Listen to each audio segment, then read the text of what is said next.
Pastor, kiamat sudah dekat, Pastor. Ini sudah tidak bisa dibantah lagi, Pastor. Sebetulnya di Alkitab itu tidak ada kata kiamat. Tapi Tuhan sudah mau datang. Persiapan apa yang harus kita lakukan, Pastor?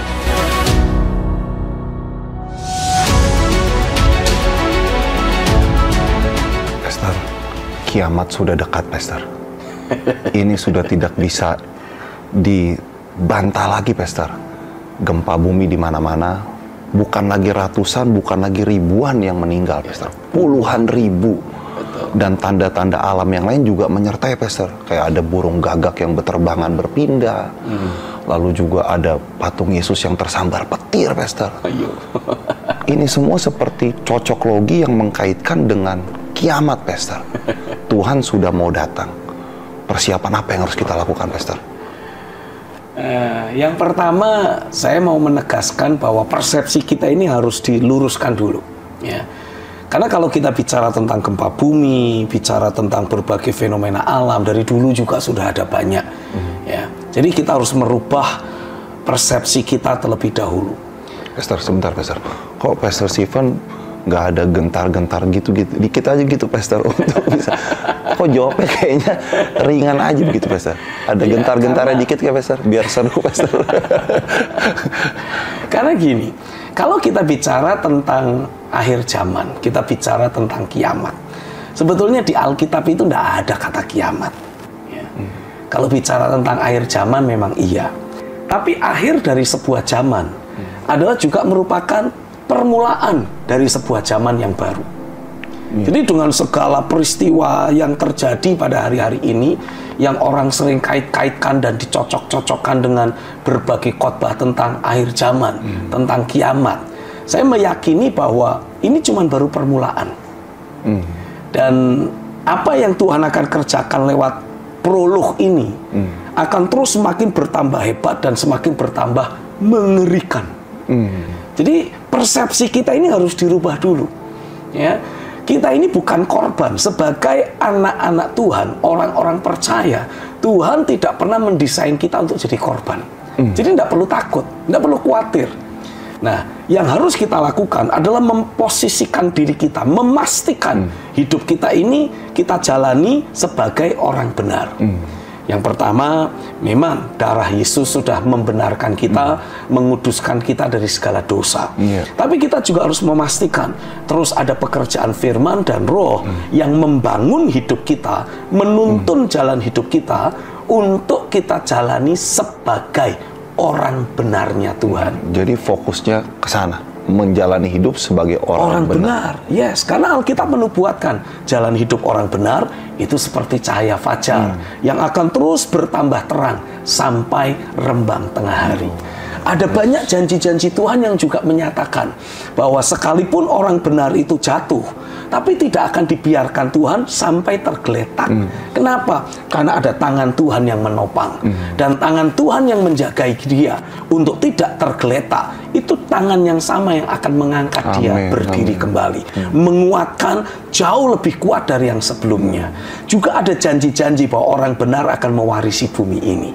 Jadi jangan salah fokus, jangan gagal fokus. Ya, kalau kita gagal fokus, lihat gempa bumi, lihat burung gagak pindah, lihat fenomena alam begini dan begitu, yang terjadi apa? Kita seperti mengidentifikasi diri sama seperti orang-orang fasik yang lain. Kita jadi ketakutan, kita jadi doanya ya Tuhan segera angkat aku.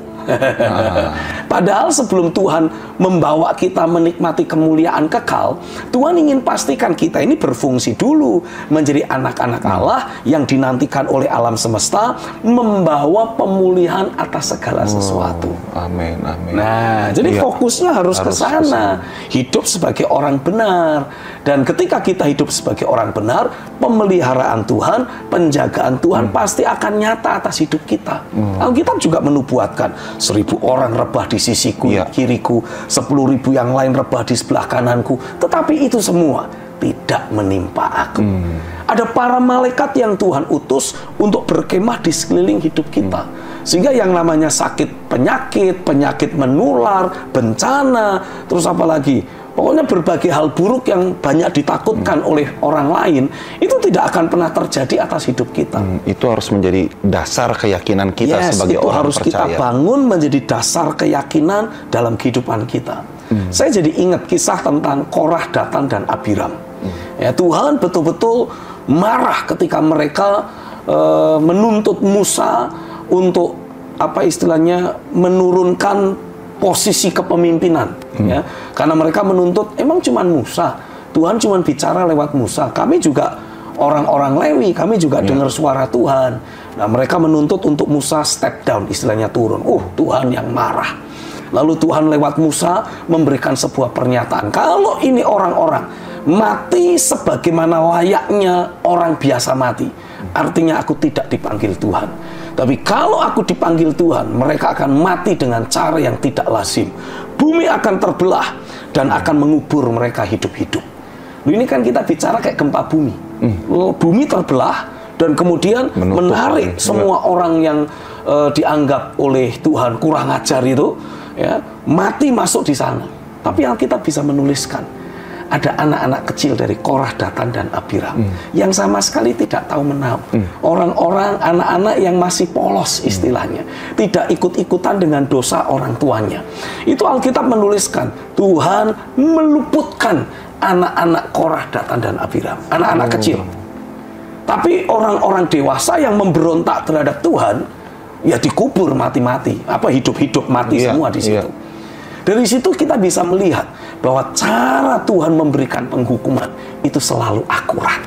Dia melihat betul siapa orang fasik, siapa orang benar, siapa orang yang beribadah kepada Tuhan, siapa orang yang tidak beribadah kepadanya, siapa yang separuh-separuh, yang suam-suam kuku. Tuhan tahu semua itu. Jadi saya ingin memberi penegasan buat saudara.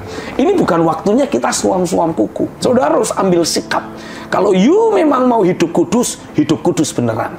Kalau you mau hidup cemar, cemar sekalian. Karena itulah yang dinubuatkan di Alkitab. Pada hari-hari yang terakhir, yang hidup kudus akan semakin kudus, yang hidup cemar akan semakin bertambah cemar. Dan Alkitab juga menubuatkan pada hari-hari yang terakhir, Tuhan sekali lagi akan membuat perbedaan antara orang yang sungguh-sungguh beribadah dengan mereka yang hidup fasik. Antara orang yang hidup dalam kebenaran dengan mereka yang hidup dalam dosa, dalam ketidakakuratan, hidup secara fasik. Tuhan akan bikin perbedaan. Jadi pastikanlah saudara yang mengikuti program ini sekarang, ialah dari dalam hatimu. Ada terlahir, ada hati yang takut akan Tuhan.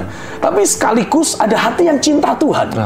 Karena kalau kita mengejar Tuhan hanya karena takut dihukum, nanti begitu rasa takutnya hilang, nggak ngejar Tuhan lagi. Tapi kalau kita memang cinta Tuhan, mati-matian, gila-gilaan, habis-habisan, mau ditakut-takuti ataupun tidak ditakut-takuti, kita akan terus mengejar Tuhan gila-gilaan. Kenapa? Karena memang kita cinta Tuhan. Saya berdoa hati yang mencintai Tuhan, sekali lagi Tuhan impartasikan dalam hidupmu, bekerja, berkobar, menggerakkan engkau untuk mencari Tuhan. Mati-matian, gila-gilaan, habis-habisan terjadilah atasmu di dalam nama Yesus. Haleluya.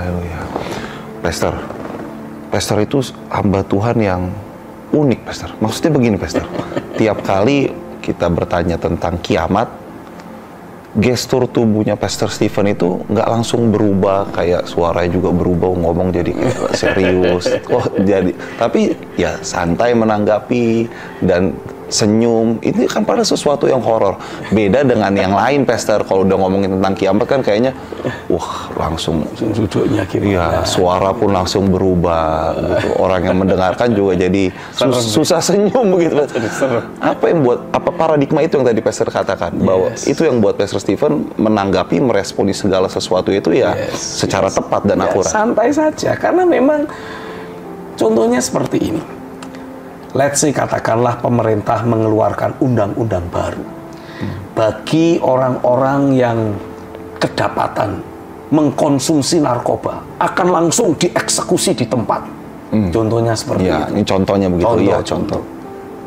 Nah, buat saya yang tidak pernah berdekatan dengan narkoba, saya sebodoh amat. Amat aja nggak bodoh kok. Tapi buat orang yang punya keterkaitan dengan pemakai narkoba atau bahkan pengedar narkoba, wah itu pasti mereka akan langsung melakukan demo dan mengatakan ini pelanggaran hak asasi manusia. Terlepas dari narkoba itu sendiri merusak generasi bangsa, tapi kalau langsung dieksekusi itu melanggar hak asasi manusia. Ya kalau buat saya, ya mungkin memang melanggar hak asasi manusia, tapi ya so what? Saya tidak pernah berkaitan dengan narkoba, keluarga saya juga bersih. Artinya ya itu tidak akan terjadi atas hidup saya. Jadi cara saya meresponi otomatis akan berbeda.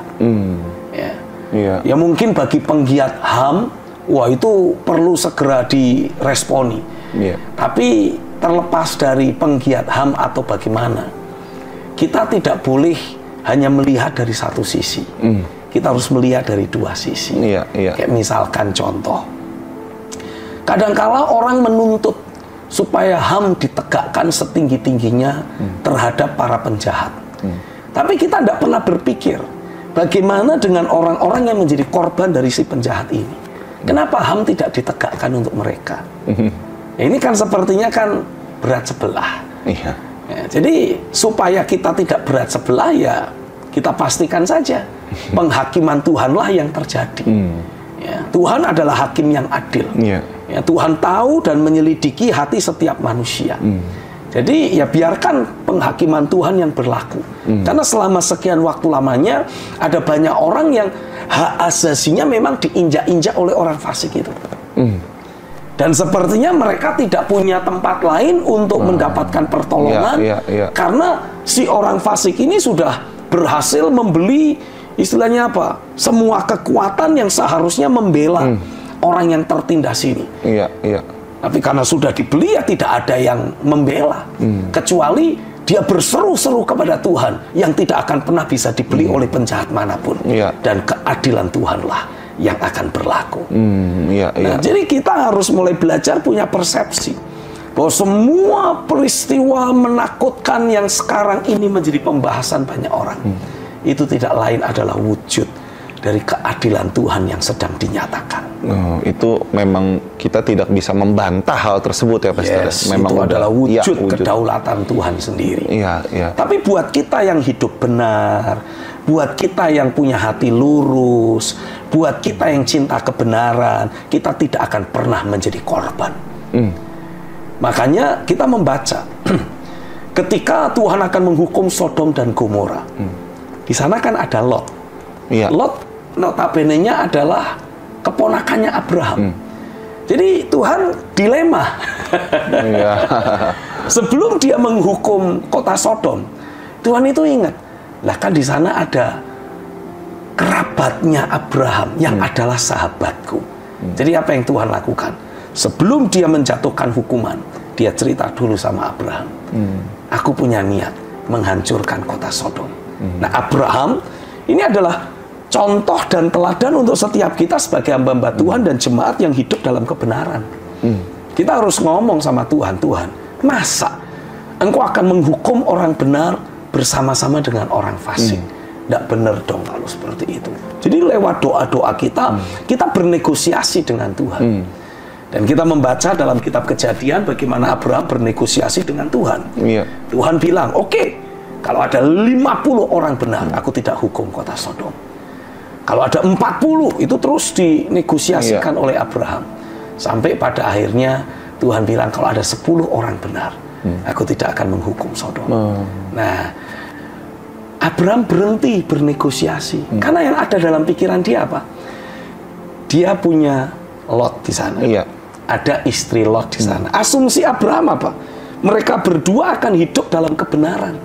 Punya 2 anak, ya pasti dididiknya dalam kebenaran. Kan gitu. Karena asumsi Abraham, Lot dan istrinya mendidik 2 anaknya dalam kebenaran. Ketika mereka punya menantu, kan ya pasti carinya jodoh ya yang takut Tuhan lah, begitu kurang lebihnya.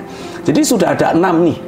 Ya, masing-masing apa namanya calon menantunya Lot kan artinya punya besan, orang tua. Nah, pas ada 4. Jadi Abraham berasumsi Lot akan bisa membangun keluarganya, memastikan besan-besannya hidup dalam kebenaran. Minimal ada 10 orang. Jadi Sodom tidak akan dihukum.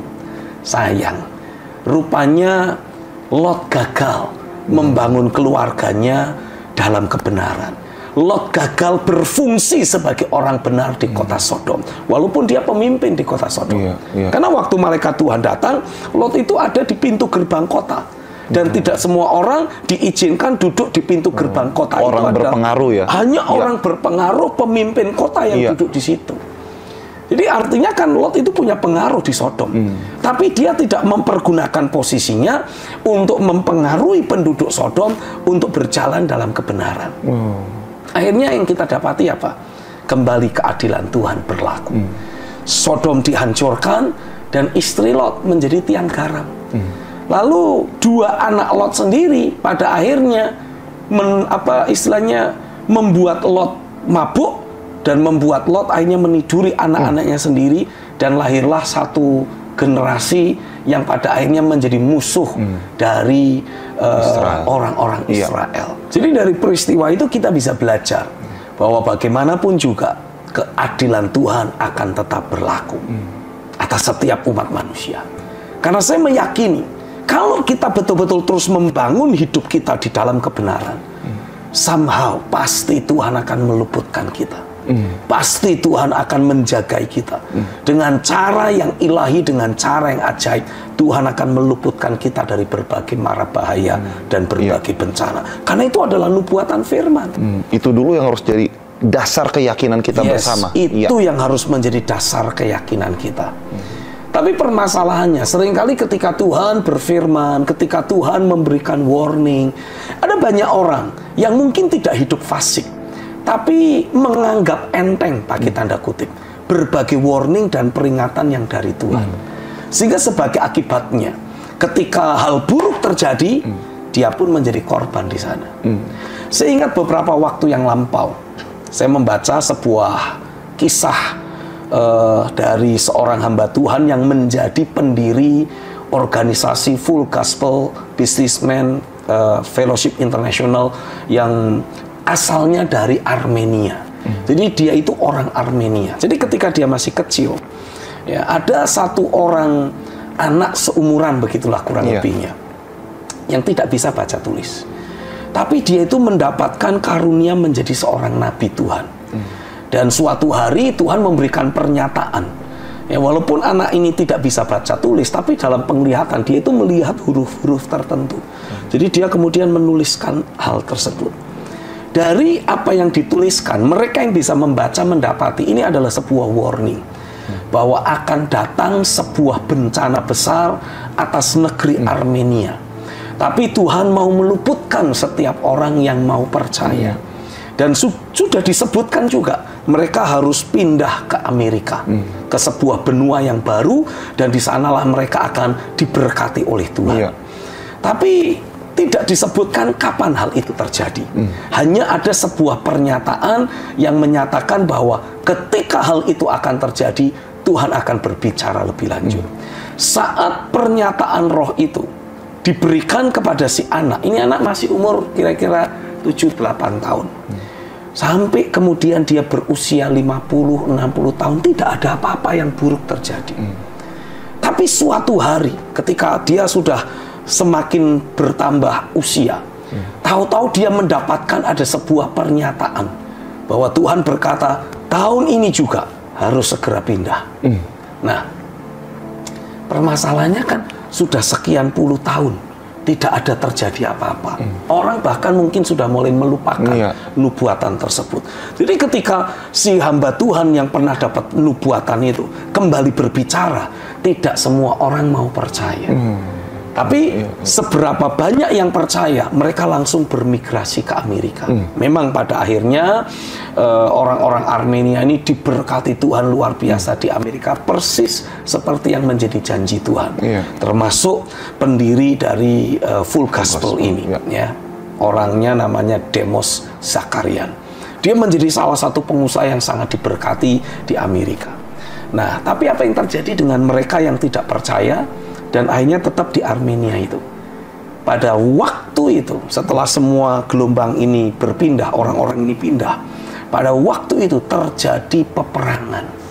Dan ada, saya tidak mau menyebut kelompok-kelompok itu, tapi yang pasti terjadi pembantaian massal di sana. Jadi orang-orang Armenia yang tidak mau pindah, ya dibantai habis, mati semua di sana. Dari situ orang yang tidak membangun kehidupannya di dalam Tuhan, biasanya tidak memiliki kepekaan terhadap warning yang ada. Tapi kalau kita terus membangun persekutuan dengan Tuhan, pasti Tuhan akan berbicara.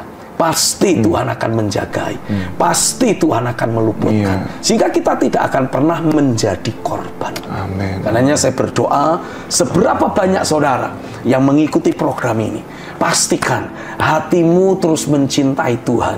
Pastikan persekutuan dengan Tuhan terus engkau jagai, terus engkau bangun setiap hari. Sehingga dengan saudara terus punya keterhubungan, memiliki kebergantungan dengan Tuhan yang semakin kuat, semakin sehat, semakin akurat.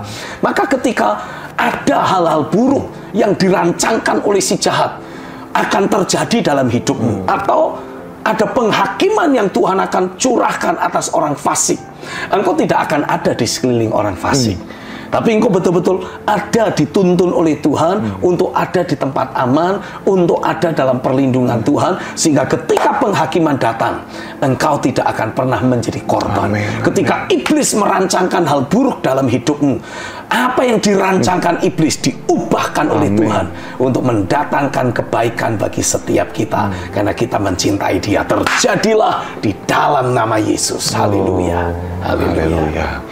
Pastor, menarik sekali pembicaraan kita tentang kiamat, dan ada kesimpulan yang dahsyat yang saya rasa pemirsa perlu garis bawahi, bahwa ini waktu kita membangun kehidupan kita secara akurat. Nggak usah pusing tentang kiamat.